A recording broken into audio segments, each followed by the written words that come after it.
안녕하세요. 결혼한 지 올해로 3년 차인 30대 여성입니다. 아이는 아직 없고 앞으로도 없겠죠. 남편과 이혼할 생각이니까요.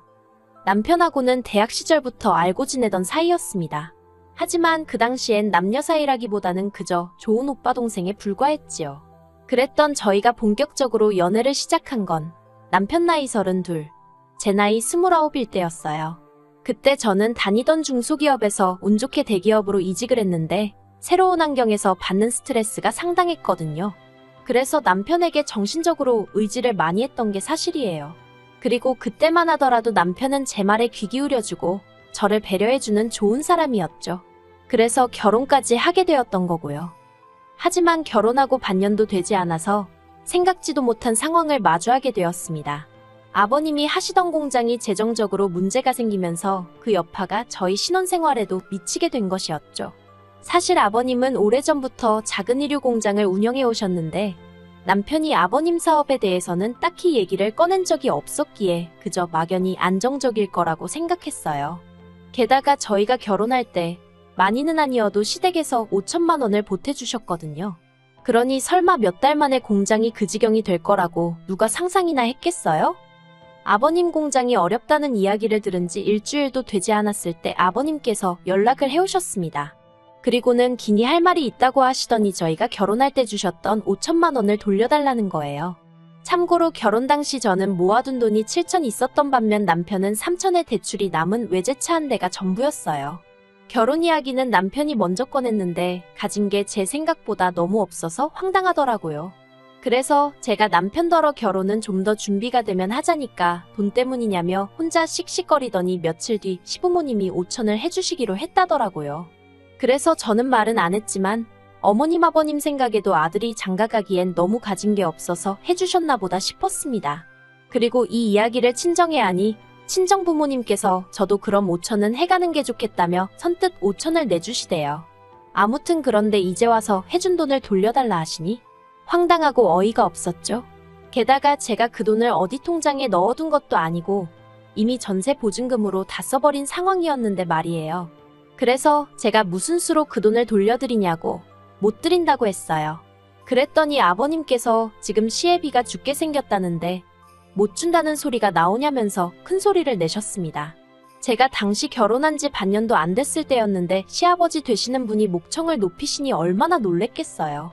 그래서 그땐 제가 그 앞에서 찍소리도 못하고 남편더러 일을 어쩌면 좋냐니까 남편이란 인간이 기껏 한다는 소리가 어쩌겠냐며 이사를 하자는 겁니다. 집주인한테 상황 설명하면 이해해주지 않겠냐면서 이참에 좀 더 작은 집으로 가자는 거예요. 그리고 그런 소리를 아무렇지도 않게 하는 남편을 보고 있으니 솔직히 눈앞이 캄캄하대요. 만약에 저 혼자라면 얼마든지 줄여갈 수 있죠. 하지만 저희가 무슨 대학생도 아니고 그래도 엄연히 신혼집인데 너무 초라한 곳에서 살고 싶지는 않았거든요. 뿐만 아니라 집주인에게 사정을 설명했지만 집주인도 난감해하대요. 전세를 들어오고 싶어하는 사람이 있다면 모르겠지만 그게 아니라면 자기도 당장 돈을 어디서 구해줄 방법이 없다면서요. 그리고 저는 답답한 마음에 결국 친정 부모님에게 상황을 설명하고 손을 벌리게 되었습니다. 지금 생각하면 저도 참으로 철이 없었던 거죠. 하지만 그때는 친정 부모님 외에는 딱히 떠오르는 해결책이 없었어요. 저희 이름으로 대출을 받아서 시댁에 드리자니 대출이자가 부담스럽기도 했고 한편으론 억울하기도 했거든요. 아무튼 며칠 뒤 제 계좌로 친정아버지 이름으로 5천만 원이 입금되었습니다. 저는 솔직히 도와달라고 말씀은 드렸지만 친정아버지가 이렇게 빨리 해주실 줄은 몰랐어요. 그래서 바로 친정아버지한테 연락을 드리고 감사하다 하니 당신은 모르는 일이라며 잡아떼시는 거예요. 저희 친정아버지가 원래 앞에서는 무뚝뚝하신데 뒤로는 잘 챙겨주시고 그러면서도 고마워하면 나 뜨겁다고 못하게 하시는 성격이십니다. 아무튼 제가 친정아버지더러 이 돈은 무슨 수를 써서라도 꼭 갚겠다니까 갚긴 뭘 갚냐며 쓸데없는 소리 하지 말라고 하시더니 필요한 데다가 욕이나 겠어 그러시대요. 그리고는 저더러 남편한테 너무 싫은 소리 하지 말랍니다. 남편이야말로 지금 이 상황이 얼마나 답답하고 속상하겠냐면서요. 그리고 그 주 주말 저와 남편은 시댁을 찾았습니다. 그리고 아버님께 친정아버지가 주신 5천을 드리며 이걸로 저희 결혼할 때 시댁에서 받은 건 없는 거나 마찬가지라고 딱 잘라 이야기를 했네요. 되바라져 보일 수 있겠지만 이런 이야기를 꺼낸 이유는 단순했습니다. 어머님 아버님께서 지난 몇 달 동안 5천 해주신 걸로 어지간히 생색을 내셨거든요. 더 해주지 못해서 속상해하시는 친정부모님과 달리 시부모님은 우리 나이에 5천이면 얼마나 큰 돈인지 아냐면서 매 순간 감사하는 마음을 가지라는 둥. 그러다가 돌려달라고 하실 때는 못 준다는 저를 무슨 돈도 고른 애취급을 하시면서 얼마나 싫은 소리를 하셨는지 몰라요. 그러니 오죽하면 제가 이제 받은 거 없는 거란 소리를 대놓고 했을까요? 그리고 그런 저에게 어머님 아버님 두 분 다 별 말씀은 안 하셨지만 상당히 당황하신 눈치셨어요. 한편 시댁에 5천을 건네고 몇 달 지나지 않아 이번엔 집주인 쪽에서 먼저 연락이 왔습니다. 듣자 하니 자기 아들이 결혼을 하게 됐다면서 자기네 사정 좀 봐달라는 거예요. 그리고 저는 옳다구나 싶었습니다. 솔직히 살아보니까 여러 가지로 저희랑 안 맞는 부분이 많았거든요. 회사까지 가는 길도 교통편 자체는 나쁘지 않았는데 문제는 그 일대에 저희처럼 출근하는 사람들이 워낙 많다 보니 버스에 앉아서 간다는 건 상상도 할 수 없었고요. 그리고 집 상태도 도배를 싹 해놔서 그런지 겉에서 보기에는 깨끗하고 멀쩡해 보여요. 그런데 어찌나 여기저기서 벌레가 많이 나오던지 자려고 누우면 벽에 꼭 벌레가 기어가고 있을 것 같아서 졸리긴 한데 잠이 안 오는 거예요. 그런데 집주인한테 얘기하면 여기가 주변에 나무가 많아서 그렇다며 대신 공기가 좋지 않냐는 소리나 해대고 아무튼 그렇다 보니 그냥 하루빨리 이 집에서 나가고 싶다는 생각뿐이었는데 집주인이 먼저 계약을 깨달라고 나오니 저희로선 땡큐였어요. 그래서 저희는 결국 첫 전셋집에서 1년도 안 살고 이사를 하게 되었습니다. 그런데 남편이 저번에도 그러더니 이번에는 좀 작은 집으로 이사를 가자대요. 그래서 왜냐고 물으니 이참에 보증금 일부로 자기 차에 걸려있는 대출을 갚으려고 그런다는 거예요. 어이가 없어서 제가 남편더러 보증금에 당신 돈이 어딨다고 그걸로 당신 차에 걸려있는 대출을 갚느냐고 무안을 줘버렸어요. 아버님이 주셨던 5천 도로 가져가셨고 그걸 제외하고도 남편이 보탰다는 3천은 솔직히 일일이 따지자니 좀 치사한 것 같긴 한데 저와 마찬가지로 결혼식에 신혼여행 그리고 살림살이 사는데 다 쓰였으니까요. 그러니 솔직히 남편이 자기 몫을 찾는 건 정말 염치 없는 거잖아요. 그리고 그나마 다행이라고 해야 할지 남편도 제 이야기를 듣고는 얼굴만 붉힐 뿐 더는 따지고 들지 않더라고요. 한편 돌려받을 전세보증금으로 갈 만한 곳은 서울에서는 오래된 빌라 정도밖에 없었습니다. 그리고 제가 그때 생각한 게 이러다간 허구한 날 이사나 다니다 결국 내 집은 못 사는 거 아닌가 싶은 거예요.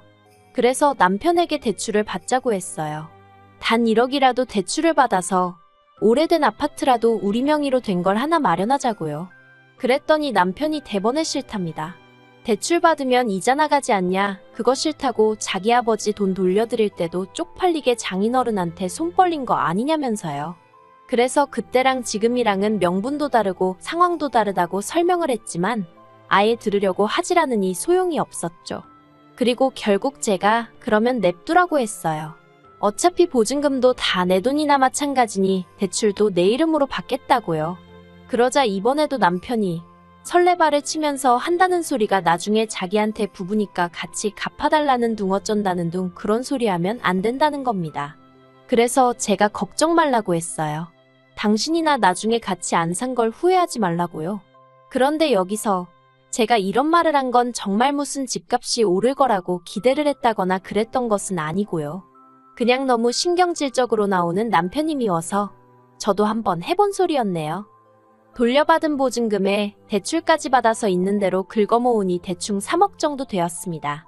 그래서 그 돈으로 서울 끝자락에 있는 정말 작은 아파트를 하나 샀어요. 18평으로 방 2개 화장실 하나가 있는 빠듯한 공간이었죠.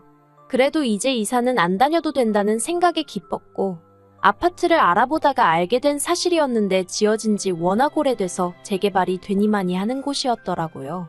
그런데 제가 그렇게 싼 값에 살 수 있었던 건 원래 살던 주인이 할아버지셨는데 그렇다 보니 리모델링이고 뭐고 하나도 안 하고 30년 가까이 사셨답니다. 그러다 자식들이 다 외국으로 나가면서 같이 나가게 되셨다고 빨리 팔아야 한다는 걸 제가 운 좋게 잡았던 거고요. 아무튼 그렇게 집을 사고 인테리어는 친정아버지가 아는 분께 부탁하여 시세보다 저렴하게 해결했어요. 그리고 이제 전세도 아니고 제 명의로 된 자가였던 만큼 집들이도 했죠.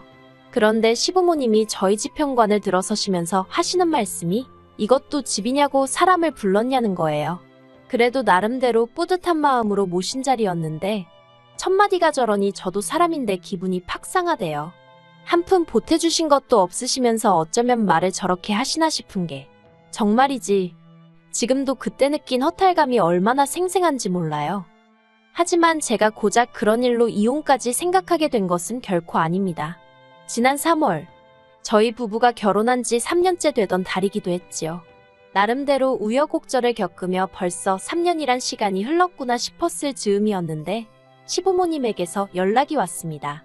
할이야기가 있으니 조만간 한번 올라오시겠다고요. 그래서 주말에 오시라고 말씀을 드렸고 그러겠다 하셨어요. 그런데 그 할 말이라는 것이 기도 안 차는 것이었습니다. 아버님께서 저에게 5천만 원을 주시면서 그때 돈 잘 썼다 하시더니 이제 이 돈 돌려주니까 아파트 명의를 남편과 공동 명의로 하라는 것이었죠. 황당해서 순간 말도 안 나왔어요. 남편이 죽어도 대출은 같이 안 갚는다고 그래서 거의 2년에 가까운 시간 동안 저 혼자 대출 갚았거든요. 그리고 그나마 다행히 동네에 지하철이 들어오네. 그리고 재개발 얘기도 진척이 좀 있어서 아파트 값이 올라 그걸로 마음의 위안을 삼고 있었는데 뜬금없이 그때 5천 이제 돌려줄 테니 공동 명의를 하라니 어림택도 없는 소리였지요. 그래서 제가 아버님더러 싫다고 했어요. 그러니까 아버님이 영문을 모르겠다는 표정으로 왜 싫으냐입니다. 부부면 당연히 공동 명의를 하는 게 맞지. 그리고 원래대로면 이유가 뭐가 됐건 간에 서류가 오가는 건 남편 명의로 하는 게 맞는데 그나마 제 돈도 들어가 있고 하니까 공동 명의 정도로 얘기를 하시는 거라나요? 정말 기도 안 차더라고요. 그래서 예전부터 하고 싶던 그 말을 결국 입 밖으로 꺼냈습니다. 이 집에 어머님 아버님 아들이 보탠 건 쥐뿔도 없다고요. 막말로 하숙생은 월세라도 내고 살지. 남편은 자기가 번 돈에서 생활비라고 얼마 딱 꺼내놓는 거 말고는 뭐 하나 기여하는 바가 없었는데 이제 와서 무슨 공동명의를 하라는 거냐 했죠.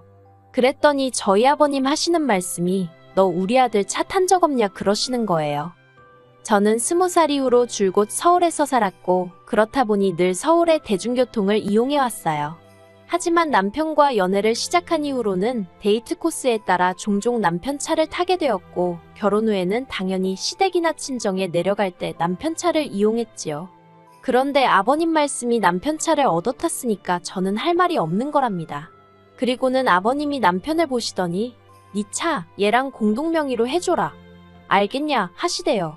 저한테는 들었지? 우리 아들이 지 차에 너 공동명의 해줄 거니까 너는 아파트 공동명의 해주면 된다. 내가 돈도 준다고 하지 않냐 하시는데 진짜 무슨 사업하신다는 분이 셈을 이따위로 하시나 싶어서 오죽하면 저도 모르게 입안에 있던 주스를 뿜었다니까요. 제 입에서 나간 오렌지 주스를 어머님이 정통으로 얼굴에 맞으셨고 당연히 난리가 났어요. 어머님이 더러워 죽겠다며 저한테 일부러 그랬지 하시며 삿대질을 해대셨고 저는 그게 아니라곤 했지만 어머님의 벌개진 얼굴에 얼룩진 오렌지 과육들이 눈에 자꾸 들어와서 웃음을 참지 못했습니다. 그러자 어머님이 저더러 미친 엑스 아니냐며 아버님더러 가자고 화를 내셨고 아버님은 아버님대로 저더러 다음 주까지 공동명의에 놓으라고 안 해놓으면 5천만 원도 안 줄 거고 저희 이혼시킬 거랍니다.